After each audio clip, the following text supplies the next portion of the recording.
Can you hear me? Yes, perfect. Okay. So let's start, and thanks. I see some familiar faces here. Thanks for being with us, guys. I know it's the last session of the day.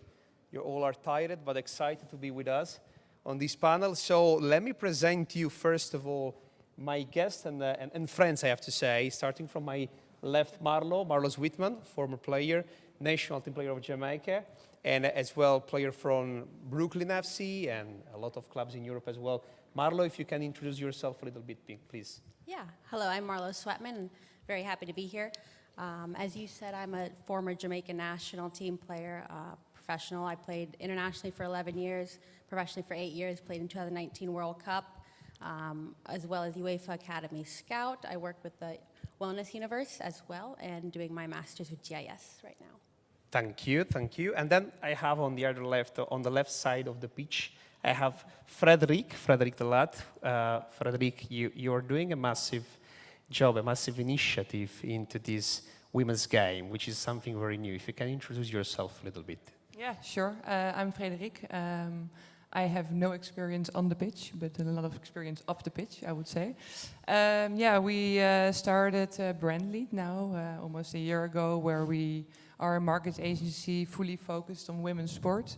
We saw a big opportunity there from club sides, but also for brands to tap in. And we want to change that world and help clubs on their strategic level, but also brands on like campaigns and content to change a bit of this industry. Yeah.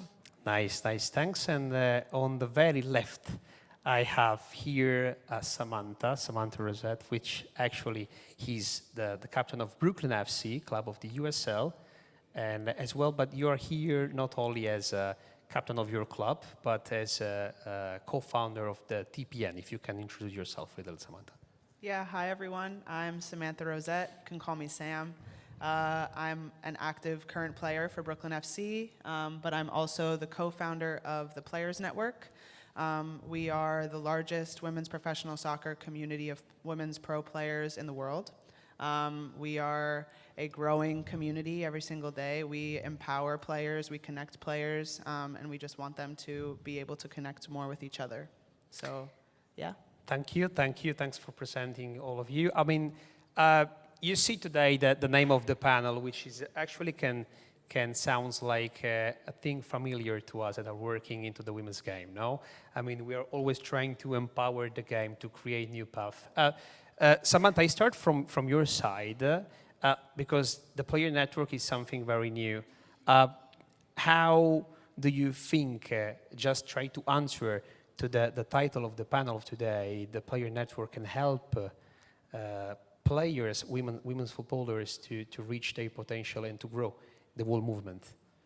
Yeah, I mean, I think that we want the women's game to grow, obviously, as professional players. But we also know that professional players and women's players in general are the ones that need to push that forward. This game doesn't exist without players, and we want to give the players the tools, the knowledge, the connections, the resources that they need to be able to continue to push the game forward, to be able to push their own careers forward. And we do that by creating a platform and community for them to do that on. Yeah, and I see, I mean, you all see the Brooklyn FC shirts, which I'm very jealous you have, and I'm still not. But actually, of course, I said I would like to, with Samantha, we were thinking on creating some interactions. Of course, everyone that wants to have a picture with the captain of Brooklyn, feel free to then, after the stage, assault you to have a picture with you. I am the first. So there's a queue. Then, but just to know, what you are actually representing here is what I wanted to ask to you, Frederic, because I mean, on a commercial side, that's actually what's all about. No, your agency. How do you think we can try to, reduce the gap and grow in the women's game? There is a lot of things to do, no? Yeah, I think there are a lot of things to do, but I think it all starts with understanding who your fan is as a club. What we mostly see is when we talk with bigger clubs in Europe is that they do a copy-paste strategy from the men's side to the women's side. And I think it's made sense maybe a couple of years ago when it wasn't as growing as fast. but now you see it's growing very fast. And we have to recognize that people and the audience who come to the game and to the women's game are completely different than from the men's game. And I think it's something beautiful because I know I've been to 𝐸𝐴𝐸 last, I think a couple of months ago, and you will see children and you will see families and you will see mostly female fans. And I think if you as a club understand that your fans are different, then it also you also have to have a completely different strategy as a football club to engage with them, to know what they like. And I think that's where, from a club's perspective, it's that's I think the biggest challenge. And if you understand that and unlock that, I think some clubs in Europe are doing very well in that. We're talking about, for example, about Arsenal, who's really leading the game in that sense. But it's also from brands like Nike or Adidas or even New Balance, for example. It's like seeing what the female football fans want and kind of tapping into that, in a better way, I guess. So, yeah. Thanks for your answer. I was just like reflecting on your words when you were speaking. Just try to have a question which is out of control. You know how I am, and Marlo knows from last edition in Miami. So they were scared I'm just asking something strange. No, but you all are aware about 𝐸𝐴𝐸 𝐞𝐬, no? Yeah. She's the, for the ones that doesn't know, 𝐸𝐴𝐸 𝐞𝐬 is the biggest personality in terms of, on socials. I guess she has 17 million, yes, something like that. Yeah. 17 million followers on just only on Instagram. How do you evaluate, you all, three of all, evaluate the strategy of Juventus on taking a player, which is actually, in Italy, we can have players on the same level of 𝐸𝐴𝐸 𝐞𝐬 or better in terms of quality on the pitch. That's granted in terms of statistics and numbers. But you go taking a player, and I saw these numbers, these statistics are crazy. You see the Juventus women channels on Instagram, no? They have an increasing booster when every time 𝐸𝐴𝐸 𝐞𝐬 is tagged in. Normally, they have an average of 240, 250,000 viewers. With 𝐸𝐴𝐸 𝐞𝐬, they goes to 2 to 4 millions of viewers. Do you think it's a good strategy? These in terms of what? I mean, on the marketing side, okay. On a player side, who want to answer the first? It was not staged, I know. So the first one. I can go first. Yeah. I think that in general, it's an interesting strategy.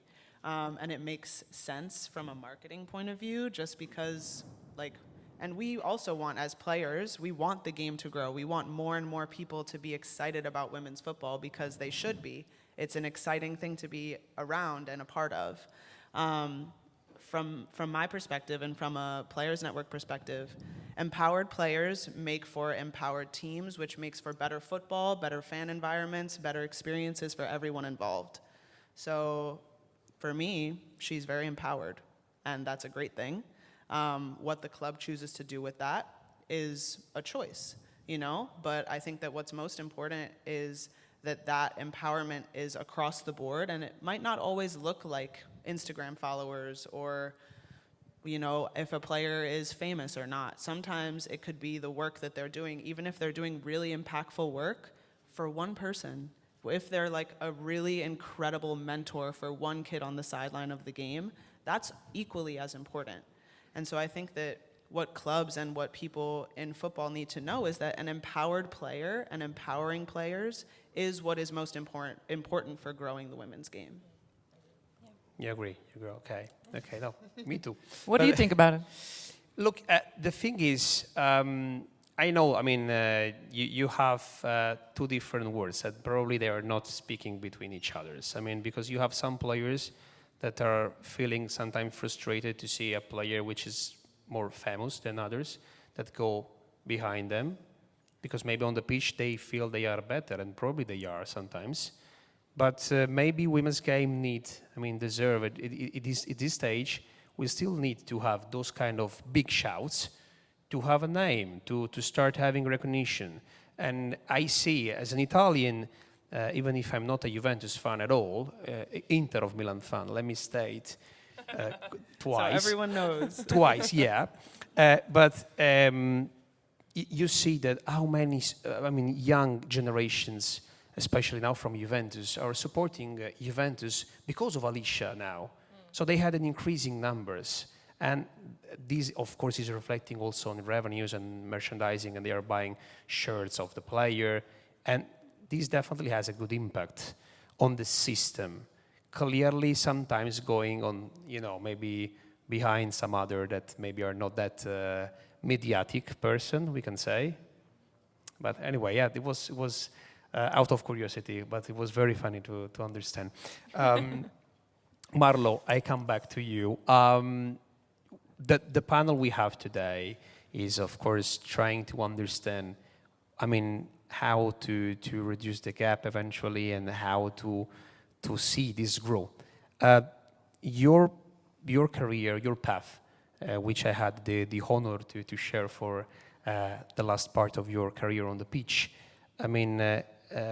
comprehended as well, to empower yourself on your personal side, on your professional side, not only on the pitch. So you made your UEFA master as well, you studied. How do you think studying and this aspect can be of impact for players, for women players now? Yeah, I think education to me is like super important, if not the most important thing. And one thing that I believe is education does not mean that you're sitting in a classroom and you're getting your master's. It can mean anything. It can mean you're coming to a Soccer X convention and you're meeting people, you're reaching out on LinkedIn, you're doing internships, doing whatever you think can help you each day to learn and grow. To me, that's the most important. That's what I've always tried to do, and do that while I'm playing as well, just because even now that I've retired, I've seen kind of how hard it is to get into the business side of the game, and where I've been an expert my whole life on the field, adding that and connecting it with the education side, I think is very, very helpful for players. Yeah, I agree. And education, like you say, like you will say, doesn't mean, only, studying at university. Clearly, meaning creating a pathway for what happened next. When a player we are facing, and probably know that you all are aware about one of our clients, 𝐓𝐡𝐞 𝐖𝐨𝐦𝐞, the player that is playing in Como in Italy, that displayed her CV on a shirt once she finished the season this year. She's 37. She was 2 times the best player of the whole Italian league, the Serie A. She played more than 100 caps in Italian national team. So she was a player that had an influence. And then she said, I'm 37 and I don't know what to do now. Because, of course, also I see the system of education that now you are part of, Marlo, is growing and is helping women's game, pushing, and crashing boundaries. Also universities were not like now you can do an e-campus university sometimes, that allows you as a player to play on the pitch in the meantime, thinking on the future. That's something that is giving impact in a good way, in a good sense. So probably new generation, unfortunately not you as the generation of players that you played on the pitch, can be beneficial, of this change. But anyway, Samantha, let me go back to you. I would like to ask, TPN is something very different. I never heard about that, and we fell in love with your idea, you and your teammates' idea, actually. How do you think TPN can influence the growth of women's game? And a question, if you are focusing on only US market, or you want to then in the future eventually expand to other countries? I think, first of all, to answer your second question first, majority of our players are from the US, just because it started out as our friends telling our friends, and me and my 2 co-founders are from the US. But we also have played all over the world, and there are plenty of people within our network from Europe, from Asia, from South America. So really, we are a global organization. And I think to answer the first part of your question, how do we see the Players Network influencing the growth of the women's game? We already are in showing that players hold this power as a collective to be able to guide the women's game forward. And we do that by sharing information with one another. we share information on agents, we share information on clubs, we share information on how people are negotiating their contracts. And when we notice when there are instances of players experiencing abuse or exploitation or misconduct or just lack of professional standards, that occurs when players are disempowered, when they are alone, when they don't have all of the right information given to them. And we create a platform and a community where that is no longer the case. We need for players to have that transparency, that clear understanding of how to navigate the system that is currently happening to be able to create a better system. So I think that that's how we're trying to do it. That's amazing. I mean, there is a word in Spanish, and I have here a friend, Marcos, that knows better than me, which is pasapalabra, no? Like word by word, you understand and you pass informations. And so who's better than players can say something good or bad about clubs without any filter, no? That's actually very, very useful, I see, and I guess. Frederick, we're speaking about players now, and how do you think, well, I mean, which is the role of the players in changing the game?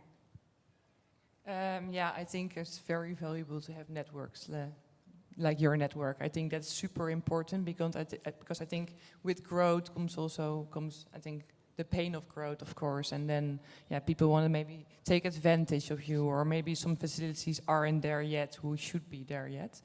But I think from like an athlete perspective and what they can do, I think is kind of, it's super important that you see yourself also a bit more as a brand and see that you're more than an athlete, and position yourself a bit more as an athlete as well. I think not everyone is, of course, is interested in doing that but the example you gave about 𝐓𝐡𝐞 𝐖𝐨𝐬, who perhaps isn't the best football player, but has millions of followers and is now playing at the top club, also says something, right? And I think if you're competing for two right spots of right defenders, and the one has maybe the followers as 𝐓𝐡𝐞 𝐖𝐨𝐬, I think she's gonna win. And maybe that's not the best position we're in yet, but I think many players played before just for the passion they have, and of course the love for the game.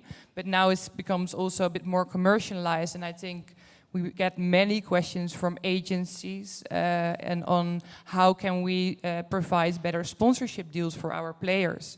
And what we always say, and where we help in as well, is that you have to kind of know who you are as a player. So who is your brand? You're the brand. So what are your values as well? And what kind of brands will suit your brand? So if you're not into, I don't know, cooking, then it will not really make sense if you're gonna sell something with cooking related, for example.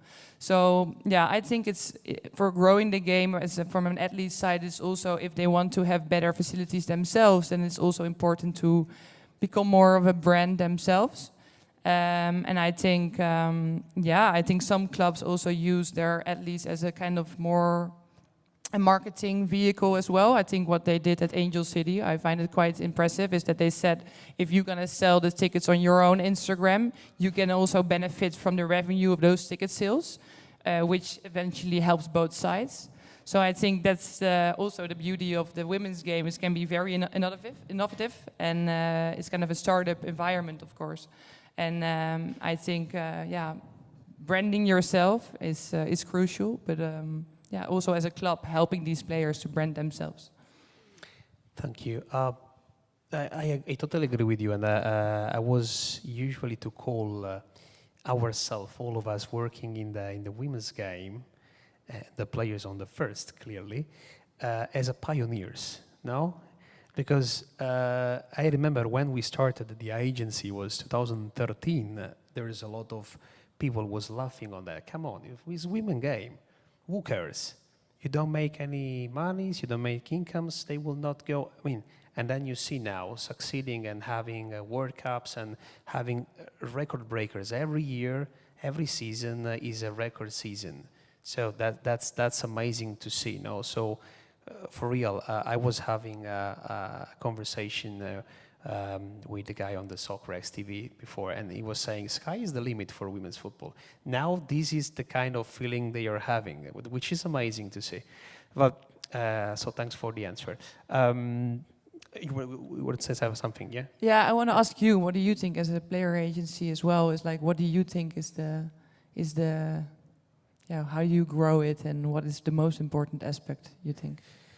Look, clearly it's a generational thing from my side. I mean, if we think that 60 years old guy, old guy that goes to bars and take a beer and start watching women's game, I think we are losing the point. New generations are the ones that are fresh-minded, are ready, and they do not make any differences between men and women. If they love a sport person, they go following him or her. And we are seeing that. I mean, we in the agency, we have Samuele, which is 22 years old. He's the youngest of the agency, and he's having a fresh mind, fresher than us. And he's speaking about players that sometimes not even myself know. I say, how? I'm watching. I was annoying at home. I just, you know, this thing was not even thinkable 10 years ago. So I think clubs and then federation, they are doing this, I see.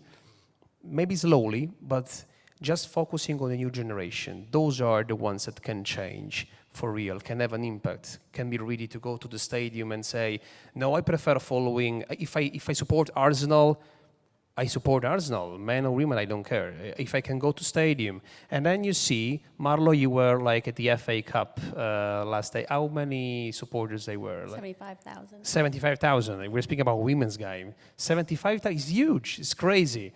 I mean, if we were speaking years ago, they say, you all are crazy. This is not happening. 75,000, not for free. They paid the ticket, clearly. And then they have merchandising there. And then all this is generating revenues to clubs. So it's becoming increasingly important for them.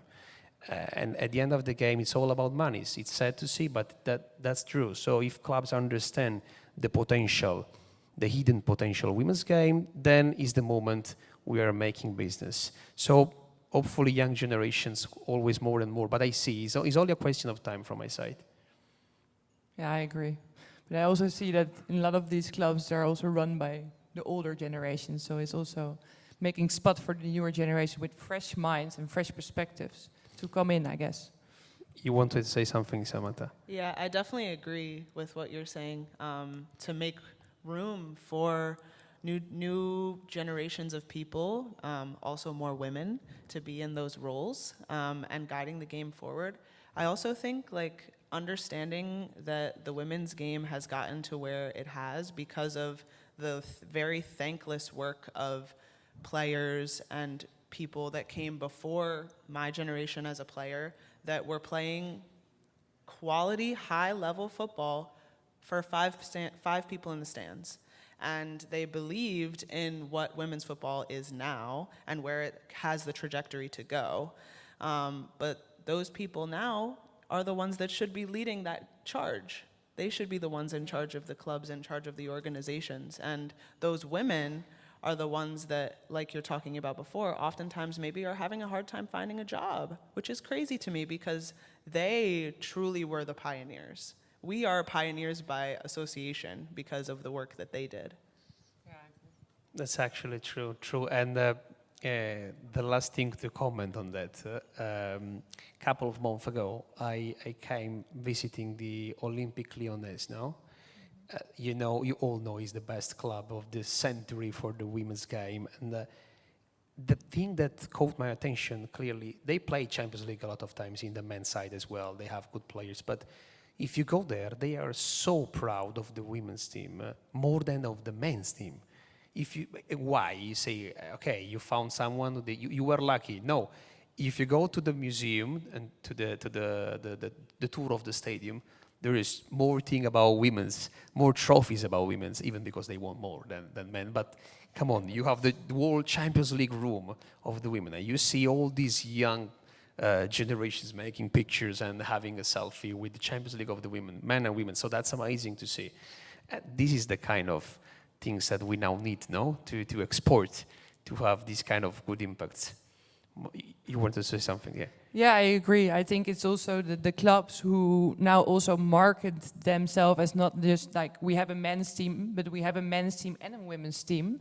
And I think that makes a big difference if you, I don't know, if you do a Christmas commercial and you put your women's team in there and your men's team, because it's one club, right? And I think that's what you just said, showcase that Olympique Lyonnais was all about, that we have a super successful women's team, and we're proud of both. And yeah, I think that's very important for clubs as well, to recognize that they're both. Yeah. I completely agree. And I think that then the next step, what's super important from a player side, from a sporting side, is to ensure that the women are getting the same level of exposure and the same quality of resources and structure as well. You can't put your women's team on the front page with the men's team and then not allow them to train at the same facilities or not have the same quality of a locker room. You need to ensure that those players are getting equal treatment or equitable treatment, right? In the case of Lyon, they have way more championships than the men's team. Sorry. Yeah, true. But that's also so that they're now building an entire complex for the women's team. So hopefully incredible. better. Yeah. And in fact, if you see, the biggest clubs just adopted this kind of approach. That's why maybe they are the biggest clubs, because they, you know, I don't want to say prevent times, but they are staying online on times, so they know how to do things.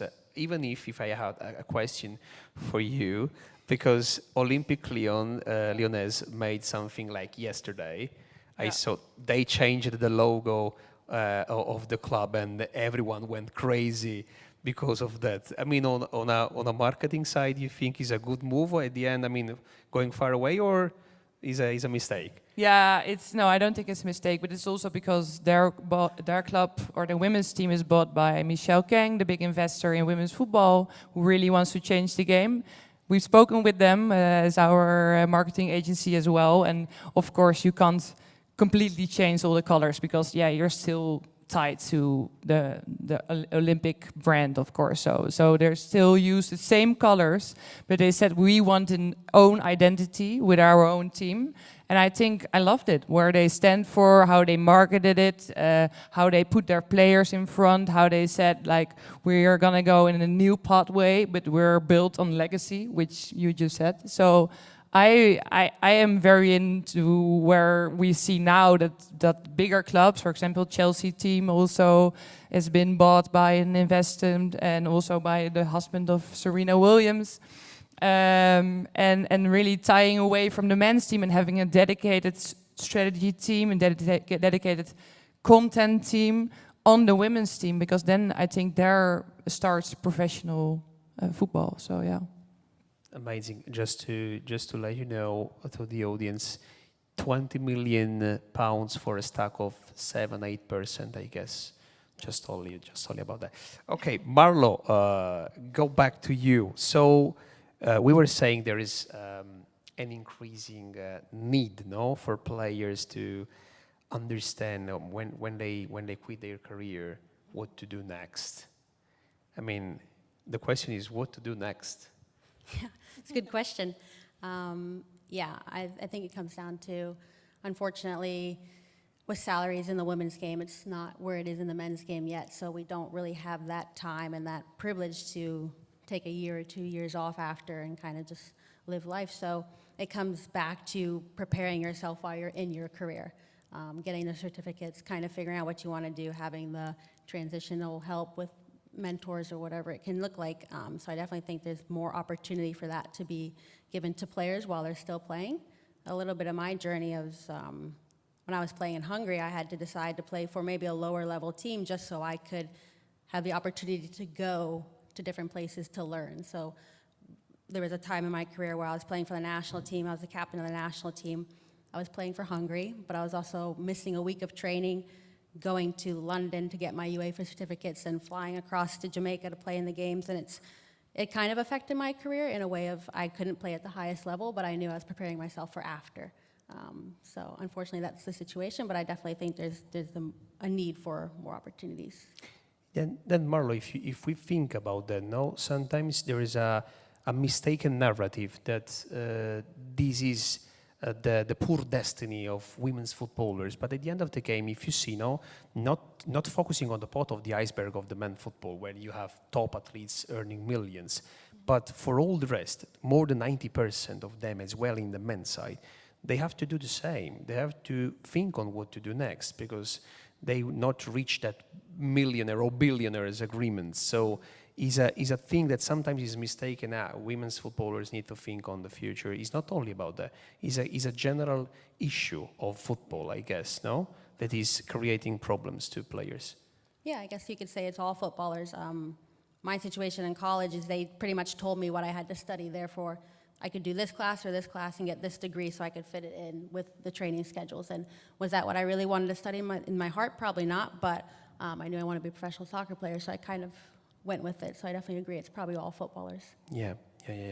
The thing that is maybe making us a little bit sad is that in the women's game, even the biggest ones have to think sometimes on what to do. So that's the problem. Samantha, you were saying something? I will say, like, I think that there is a disparity, though, because while there are men's footballers that do have to think about what their career will look like, oftentimes there's a difference in the equality of that, because the men's footballers that are thinking about that often are second, third division professional players. We're talking about first division and top league women's professional players that are having to think about what they're going to do next and potentially have a second job while they're playing, or, you know, trying to decide what that's going to look like. And I think that if we're really talking about parity and equity here for the women's game, we need to be discussing the fact that salaries should be higher, and they should match the trajectory at which the women's game is growing.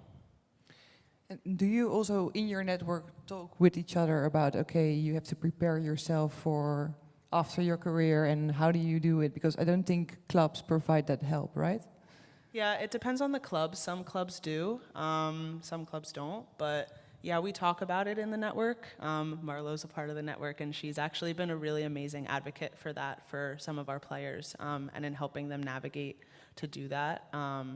But I think it's just, again, like about sharing that information, or if there's a coaching opportunity, or if there's a course that someone can take or something like that.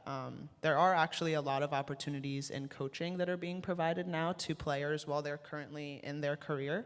So, and a lot of organizations like US Soccer and the USL and the NWSL are providing those for players now at a discounted rate, so that is helpful. But again, you have to understand that you're juggling that with a professional schedule of trying to perform. Yeah, totally agree. And Samantha, I stay with you. I mean, if you have to hope for something that the stakeholders today, you know, can learn from the TPN perspective, what is it? What's it all about? I would hope that the stakeholders here today and everybody understand the power that players hold, and that the power that we hold is even larger as a collective, and that collective is growing. I think that I want everybody in football to understand and see that football doesn't exist without players. And so providing and ensuring that players have a positive professional experience at every club, at every level of the game, whether that be structure, whether that be resources, whether that be interacting with agents, whether that be fan experiences, whether that be community engagement, having a high quality of that for players is so important to push the game forward, because when players have better experiences, the game grows. And in our network, we talk about those experiences and we share them, and there's power in that. And the power that the players hold in our network and beyond our network, just in a general sense, is in finding that collective power, and we have that. So I want people to understand that that's there, and to tap into it also. Thank you. Another question for you, Frederick. We were speaking about the growth, no? Commercial growth. So on that side, I would say fan engagement is something that sometimes is missed, I mean, in women's game. What do you think clubs need to empower for fan engagement to make the women's game grow? Yeah, I think fan engagement in women's football is, I think, the biggest hurdle, I guess, and also the biggest opportunity. So if we talk with clubs, you generally see that they also think like, okay, how can we convert those people in our existing database to the women's side? So I think that's, of course, one super important aspect. But I think they generally overlook that many of their fans aren't in their database yet, if you look at it from the women's games side. And I think there is the biggest opportunity for clubs. So if you think about it, so I don't know, if I grew up in an Ajax household and I was an Ajax fan, but on a later stage I became fan of women's football. I wasn't born as a women's football fan. And my entry point to women's football was actually the style of a player I saw on Instagram. And I loved her style, her clothing style. And I thought, okay, I want to copy that. Oh, she's also a footballer. I became a big fan. Now I have, I think, maybe 8 jerseys of Arsenal in my closet. And I'm a super fan, I would say, right? So I think finding the right entry points for clubs to see where your fans can be, because they aren't yet in your database, because they aren't coming to your club yet, and see how can you connect with these people. And I think that's where fan engagement can take the next level and the next step. So don't like copy paste just a strategy from the men's side. We as fans want to see something different. So maybe tap in more to the fashion side, but also we're big on personalities. And I think when men's football, we're maybe more interested in the technical part of the game. And in women's football, we're more interested in who is that person. So I think there are so many things where clubs can step it up and really think differently, and then really don't do what you do at the men's game. Maybe some aspects, but really think, okay, who are those fans? And yeah, I saw this great thing of Chelsea, who did a bottomless brunch, for example, for the women's game before, you know. And I thought, yeah, at the men's game you can't do that. That would be go completely wrong, of course, because yeah, you know, English people would burst. But from the women's side, I thought it was great. We love it. We love to drink champagne and have some food before we go out to see a match. And I think that are the examples of, maybe this is a very I don't know, a different example, but I think it showcases that Chelsea really got what it takes to kind of engage with their fans and their female fans and what they want and what they like. And I think that's where the opportunity within women's football is. And there's so many opportunities, because you can have lifestyle, you can have music, you can have fashion, but you can, yeah, I don't know, everything. Maybe education, if someone, you know, is on university and wants to share a bit more on that, that's also fine. So finding these entry points, which are different than the men's side, I think is crucial to grow the women's game. You can try to have interactions on different sides of the world, of the industry, as well as we were speaking before about Juventus, and Alicia speaking on that side as well. I remember then that the general director of Juventus told us that their strategy was having different sponsors from the two teams, the men and the women's side, because they want that a supporter of Juventus women can recognize himself or herself with the shirt. You're supporting Juventus women, even if it's the same club. And this strategy is like now repaying. You see now with Alicia Lehmann, which is like pushing in terms of, but this thing probably will generate a sign of, representing the club for the supporter as well. Yeah, 100%. Yeah. So, yes, that's very, very interesting. And Marlo, going back to you, I mean, there is a lot of changes that still have to do in women's game, no? To try to make it developing. What do you think we will need now, on your perspective, to make it grow the game? I think doing things like this, just getting awareness for the women's game, opening up the TPN group and having players help players and offering more services to the players, whether that be on the mental health side of the game, on creating opportunities for post-career or anything on like recovery and nutrition, all that stuff. So I think it's just a matter of opening up the conversation and getting more awareness towards it. That's amazing. So if before giving the floor to the audience for a long queue of questions, I'm sure you all have now at 4:40. What time is it? 4:45. Please give a big round of applause to these ladies that were part of the panel. Thanks for being here.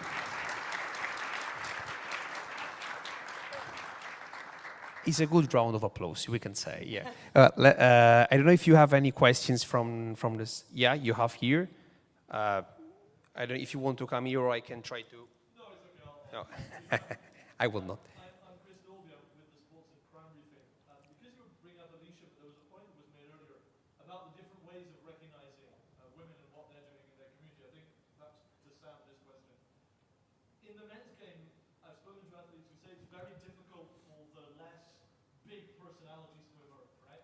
If you're not a Lamine Yamal or Ronaldo and you don't have 2 million followers, it's difficult to get noticed off the pitch.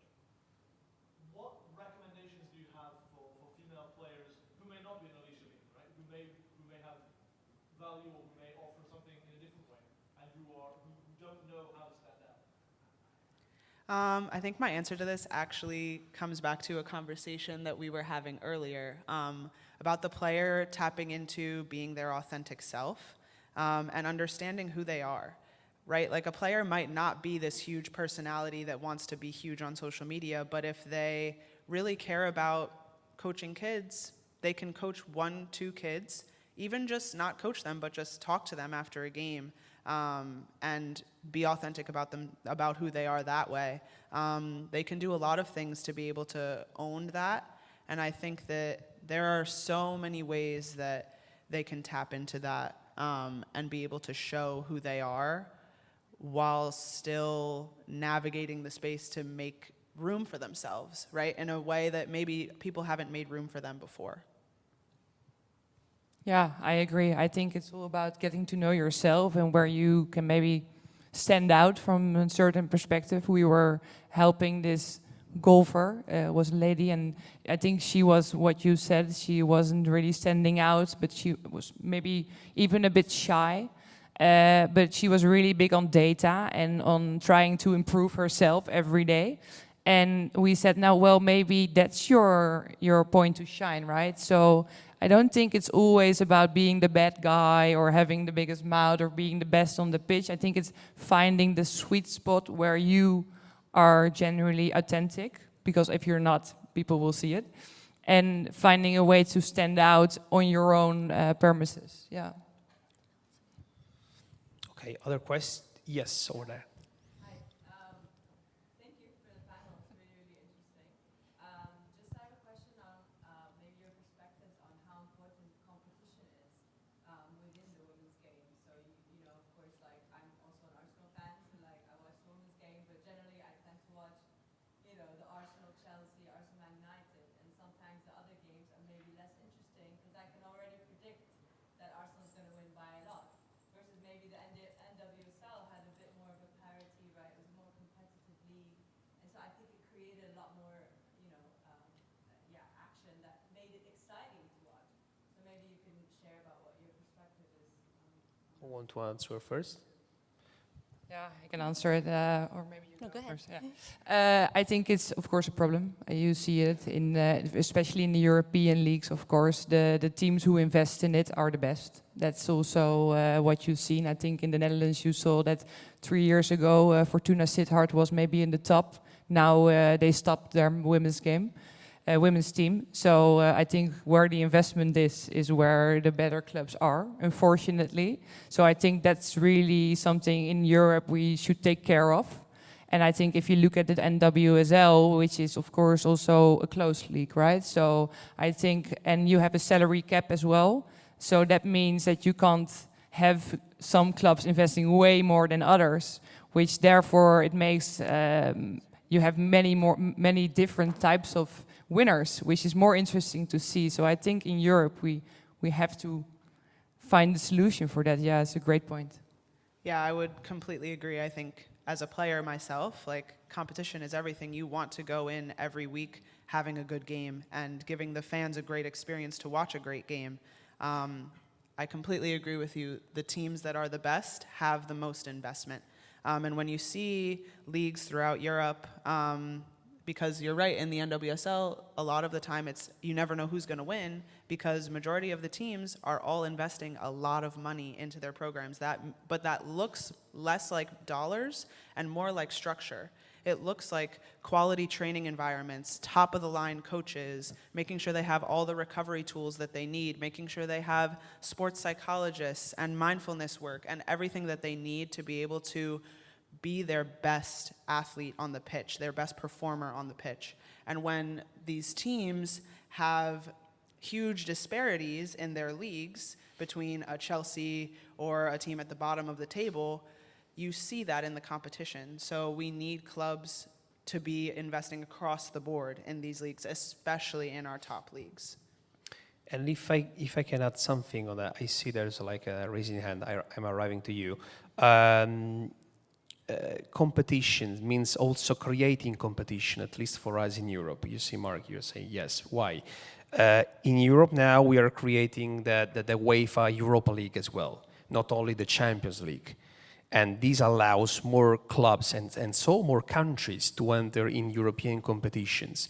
European competitions means that internally in the league, if you are playing in a lower level country, that could be Portugal or Greece, for example, just to mention something in Europe, is not anymore the only first or the only two top teams that goes to play European competition, Champions League, no? And but you have also the third or the fourth that goes to play in Europa League. So they will create these kind of international games during the weeks and players starting traveling as well. Not only the best ones, also the high side of the league, but still you can create internal competition, having more visibility. More visibility means clubs gonna go requiring players that they didn't knew because they don't have the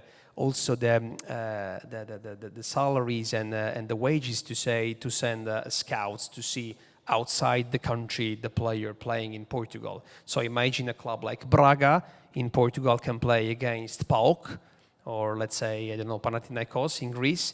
They know each other's and they start making deals each other's. And this is also raising standards of players. Why? Players in Greece that always were playing only in their own country, they now traveling start recognizing that it's not only about that, the women's game. There's something better, and they start requiring something better. And if they require something better, the best clubs in their own internal country, or they decide to accept these standards to raise up, or they lose players. So these things is pushing boundaries up. So competition is crucial at this stage, and I hope, I mean, in a couple of years to have as well a UEFA Conference League as well for the women's. You know, I mean, that's why sky is the limit. We need to try to push. That's the word, the key word. Other questions? Yes.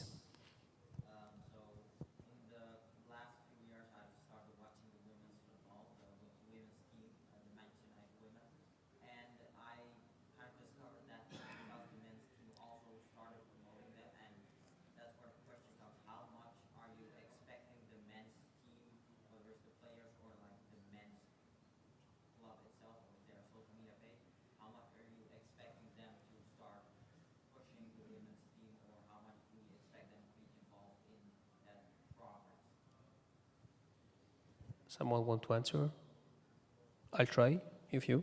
I can answer. I think it's less of an expectation of the team or of the players, but on the club, it's just good business. Like, if you are going to push your men's team, the club should also be pushing their women's team. I think it's less on the player, like a player is an individual, right? So if they're excited about a team, they should share that.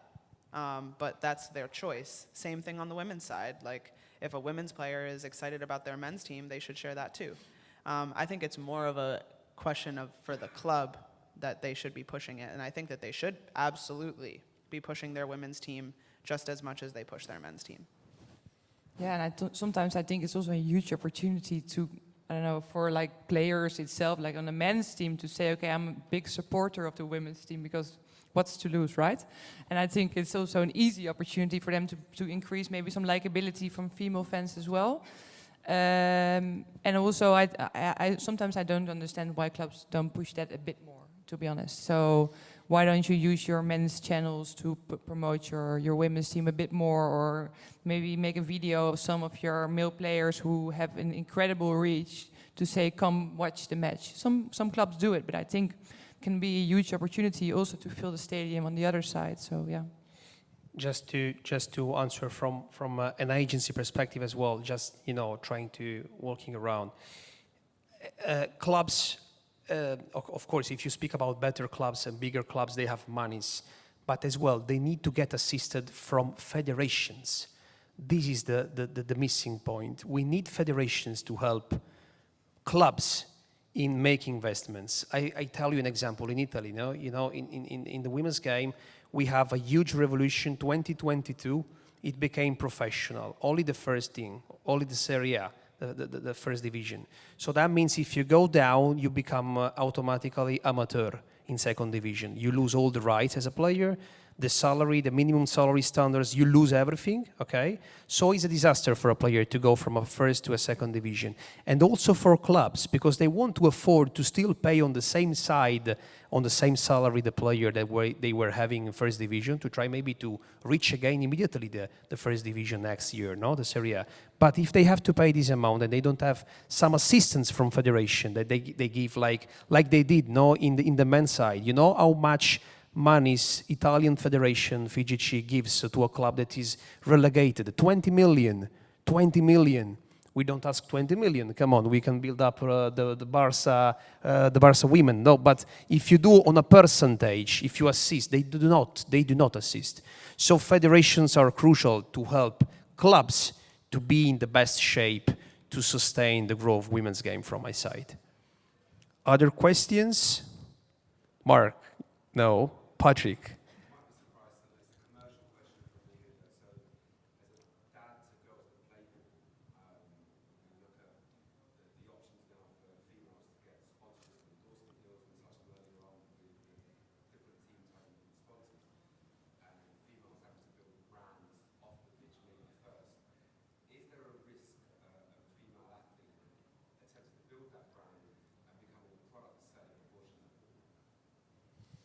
Good question. Yeah, good question. Don't think I have the answer straight away to that, but I don't. So your question is if someone can become too commercially before they are a player. Yeah. Yeah, could be. But what age are we talking about then? Like 12 years old to?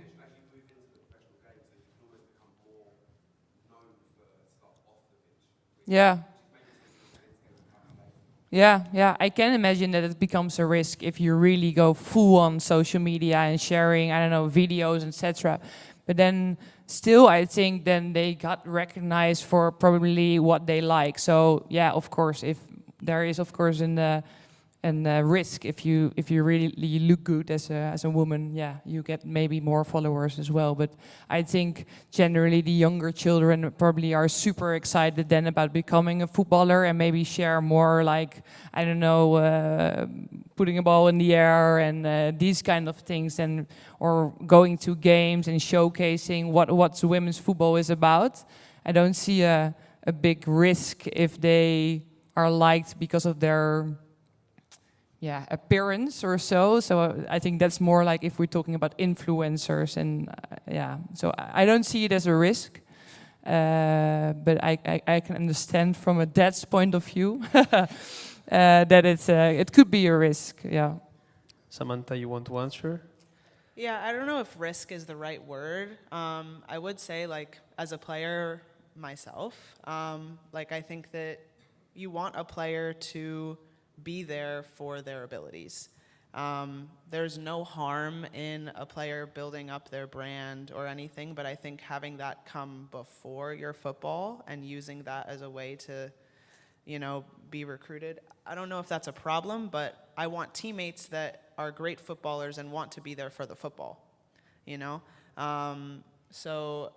but there is something to be said for finding those brand opportunities, and I think that it's also important to note that, like, those brands should be looking for footballers based on a lot of things, but young players, especially in the women's game, I think what you're mentioning now is like players are younger and trying and trying and trying and trying, whereas like a lot of young men, like boy footballers, get sponsored by Nike or Adidas at a young age and they don't do anything, right? So I think the real question there is to brands of like, why do these young women, young girls have to put themselves online and show all of this to try and get the attention of one or two brands or some small check that is a minuscule amount compared to the men's check that isn't doing anything. Not nothing, but they're a young player, right? So if you're choosing to support and promote young footballers, support and promote young footballers across the board in the same way and expect the same things. I think it's kind of the system that puts it at a risk, you know? It's not the player that is risky, it is the system that makes it a risky topic or a risky option. I think we have the last question here. Marcus. My question is more about the business itself. Okay, I think that we all agree that leagues like NWSL, USL is growing really fast. Those leagues are a franchise system. So when we talk about investment, it's clear that there are private owners, investing money in those leagues. And we have seen that with Chelsea now also. So my question for you is, do you think that the future of women's football is a system, is a franchise system instead of maybe a club system? Because the Super League now in England, they are discussing that also, maybe becoming a franchise system instead. So what do you think about that? Maybe it's better for the players in women's football to have a franchise system or the normal or the system that we have had in men's football for 150 years? Hard questions at least. The easiest questions at the end, right? I think if you look at from like investors who really, if you see that they're going to be more like a franchise, then you have really investors in there who really wants the best for the team and especially for the women's team. So I think yes, there is a big benefit if there is gonna be more investors in the game because they're gonna be fully focused on the women's team. But if we're going to benefit from a franchise, I'm not sure. I think it's so far away from where we now. But what I do see, and with the clubs we are talking to, is that the ones who have outside investments or have sold their women's team, they have really different strategies, and I think they are the ones who are gonna win.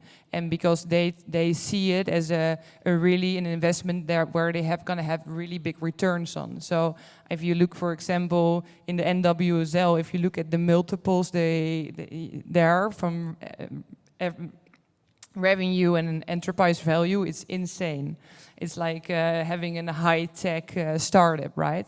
So I think investors will see that it's going to be a big opportunity, but then they will also put their resources in there and their interest in there. So I think we will benefit from it, but then, not everyone wants to sell their team or they are in financial trouble and that's why they sell their team, right?